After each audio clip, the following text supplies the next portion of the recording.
Hello my dear friends, आपका हमारे YouTube channel 12वीं क्लास में स्वागत है। आज का जो हमारा वीडियो है वो आरएससी यानी कि रेफ्रिजरेशन एंड एयर कंडीशनिंग जो मैकेनिकल इंजीनियरिंग फोर्थ सेमेस्टर के मोस्ट इम्पोर्टेंट क्वेश्चन है।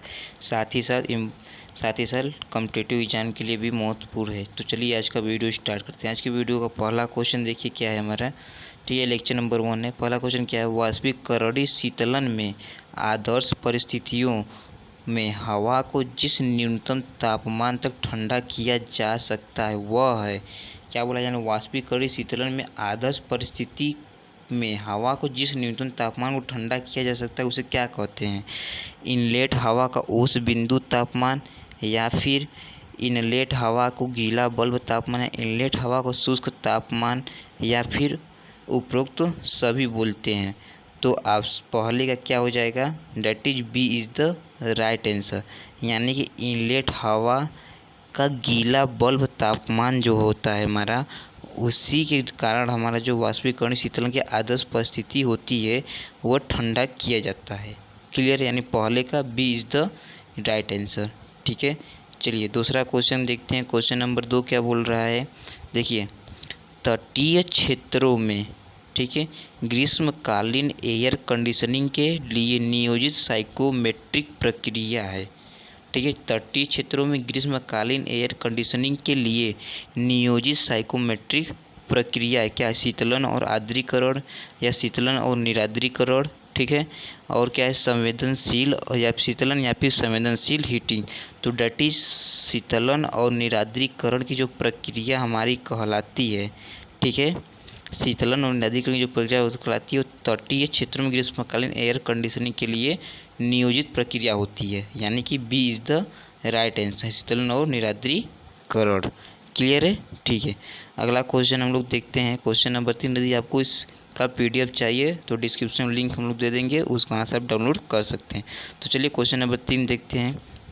क्या बोला, साइकोमेट्रिक में एक समझदार, ठीक है, शीतलन के दौरान उस बिंदु का तापमान होता है। क्या होता है, साइकोमेट्रिक में एक समझदार शीतलन के दौरान उस बिंदु का तापमान घटता है, बढ़ता है, या फिर बढ़ और घट सकता है, दोनों हो सकता है, या फिर स्थिर रहता है। ठीक है, तो क्या होता है, तीसरे का आंसर क्या हो जाएगा, डेट इज स्थिर रहता है।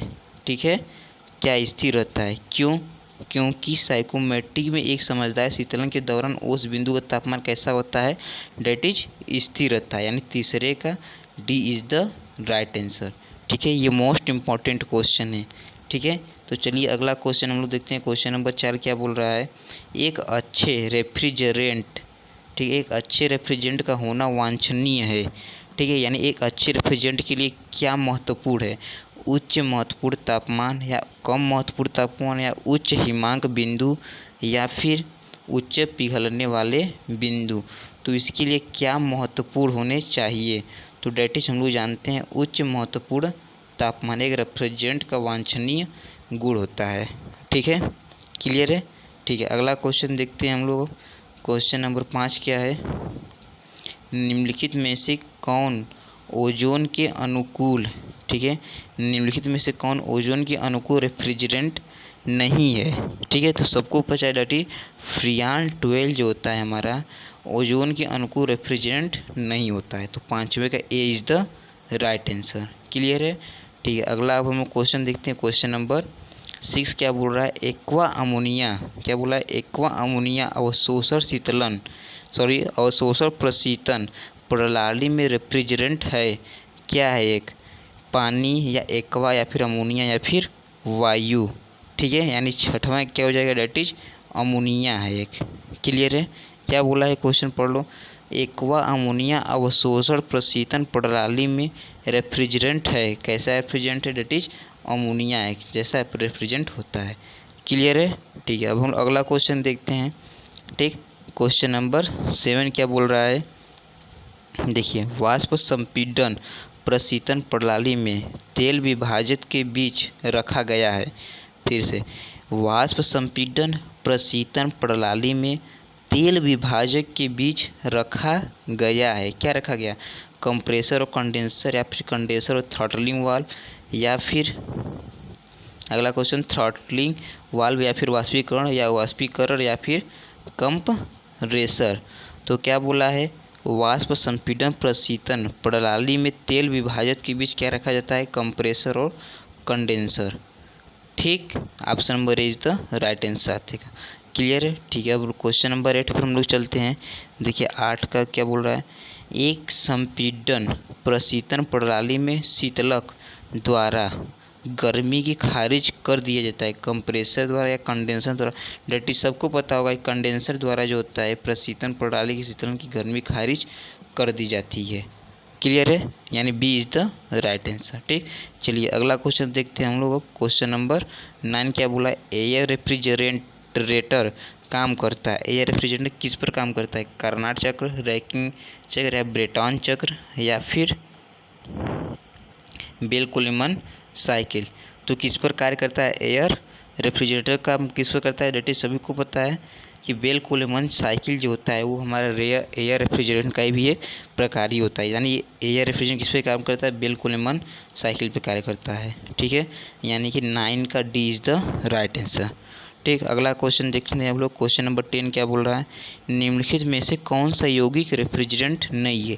क्या इसमें कौन सा यौगिक ऐसा है जिसका हम लोग रेफ्रिजरेंट के रूप में यूज नहीं करते हैं। कल पहला क्या, अमोनिया, दूसरा क्या है, कार्बन डाइऑक्साइड। ठीक, और तीसरा क्या है, कार्बन मोनोऑक्साइड, या चौथा क्या है, सल्फर डाइऑक्साइड। सबको पता है कि जैसे हम लोग सल्फर डाइऑक्साइड जो होता है, ठीक, क्या बोला गया है, सल्फर डाइऑक्साइड जो होता है, क्या गया, सॉरी, कार्बन मोनोऑक्साइड जो होती है हम लोग, ये इसका जो हम लोग रेफ्रिजरेंट के रूप में यूज नहीं करते। सबको पता है अमोनिया यूज से अधिक करते हैं, फिर कार्बन डाइऑक्साइड भी यूज करते हैं और सल्फर डाइऑक्साइड भी यूज करते हैं, लेकिन कार्बन मोनोऑक्साइड का यूज हम लोग नहीं करते हैं। तो 10 का क्या हो जाएगा, C is the right answer. Clear है, ठीक है। अच्छा, अब हम लोग अगला क्वेश्चन देखते हैं। क्वेश्चन नंबर 11 क्या बोल रहा है, वेट बल्ब डिप्रेशन शून्य होता है। क्या बोला, वेट बल्ब डिप्रेशन शून्य होता है जब आपेक्षिक आर्द्रता बराबर होती है। यानी कह रहे यदि आपेक्षिक आर्द्रता का मान कितना होगा कि वेट बल्ब डिप्रेशन यानी WBT का मान BT का मान कितना होगा। ठीक है, आपेक्षिक आर्द्रता कितनी होगी, WBT का मान शून्य हो जाए। ठीक है, तो कितनी होगी, 1 होगा तो अपेक्षित जो वेट बल्ब डिप्रेशन होता है वो शून्य हो जाएगा। क्लियर है, फिर से पढ़ लो। यदि बोल रहा है कि आपेक्षिक आर्द्रता का मान कितना हो जाए कि वेट बल्ब डिप्रेशन शून्य हो जाए, दैट इज 1 हो जाए तो वेट बल्ब डिप्रेशन क्या हो जाएगा, शून्य हो जाएगा। तो 11 का A is the right answer. Clear है, ठीक है। अगला क्वेश्चन देखते हैं हम। अगला क्वेश्चन क्या है, 13 नंबर, 1 टन रेफ्रिजरेशन किसके बराबर होता है। 1 टन रेफ्रिजरेशन किसके बराबर होता है, 1 किलोवाट के, 2.5 किलोवाट या 3.5 किलोवाट या फिर 5 किलोवाट। सबको पता है 3.5 किलोवाट के बराबर होता है। 1 टन रेफ्रिजरेटर जो होता है मेरा 3.5 किलोवाट के बराबर होता है। क्लियर है, ठीक है। अगला क्वेश्चन देखते हैं हम लोग। क्वेश्चन नंबर 14 क्या बोल रहा है, वाष्प संपीड़न प्रणाली में निम्नलिखित में से किस इकाई की उपस्थिति नमी की उपस्थिति से प्रतिकूल रूप से प्रभावित होती है। पहला ऑप्शन क्या है, कंडेंसर, दूसरा क्या है देखते हैं, विस्तार वाल्व, तीसरा वाष्पीकरण करता है या फिर कंप्रेसर। क्या कहता है, वाष्प संपीड़न प्रणाली में निम्नलिखित में से किस इकाई की उपस्थिति नमी की उपस्थिति के प्रतिकूल रूप से प्रभावित होता है, तो दैट इज विस्तार वाल्व।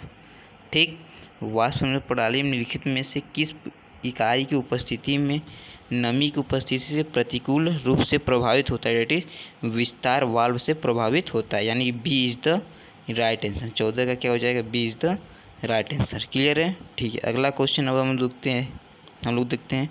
क्वेश्चन नंबर 15 क्या बोला है, उल्टे कार्नोट रेफ्रिजरेशन के लिए उच्च तापमान से निम्न तापमान का अनुपात 1.5 है, तो COP क्या होगी। ठीक है, हम इसका आंसर बता दे रहे हैं, लेकिन आप लोग इसका हमें सलूशन करके कमेंट में ज़रूर बताइएगा। ठीक है, नहीं तो व्हाट्सएप ग्रुप में आप लोग ज्वाइन होकर वहाँ पे इसका सलूशन ज़रूर भेजिएगा।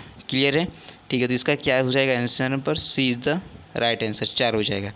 ठीक है, इसका हमें ज़रूर करिएगा कमेंट। ठीक है, चलिए अगला क्वेश्चन देखते हैं हम लोग। क्वेश्चन नंबर 16 क्या बोल रहा है, रेफ्रिजरेंट के लिए क्या बोला है, रेफ्रिजरेंट के लिए हैलाइड टॉर्च परीक्षण के दौरान लौ का रंग बदल जाएगा। ठीक, क्या बोला, रेफ्रिजरेंट लीक के लिए हैलाइड टॉर्च परीक्षण, ठीक, के दौरान लौ का रंग बदल जाएगा, ग्रे हो जाएगा या नीला से चमकीला हो जाएगा, चमकीला हरा हो जाएगा, या फिर काला हो जाएगा, फिर गुलाबी या फिर लाल हो जाएगा। डेट इज 16 का क्या हो जाएगा, B is the right answer, यानी नीला से चमकीला हरा हो जाता है। रेफ्रिजरेंट लीक के लिए हैलाइड टॉर्च का परीक्षण के दौरान जब लौ का रंग बदल जाता है, कैसा बदल के हो जाता है, डेट इज नीला से चमकीला हरा हो जाता है। 16 का B is the right answer. Clear है? ठीक है, अगला क्वेश्चन अब हम देख लें। क्वेश्चन नंबर क्या 17 क्या बोला है, बेल कोलमन चक्र उल्टा होता है। ठीक, यानी बेल कोलमन चक्र किस पर कार्य करता है, रैकिंग चक्र, ऑटो चक्र, जूल चक्र या फिर कार्नाट चक्र।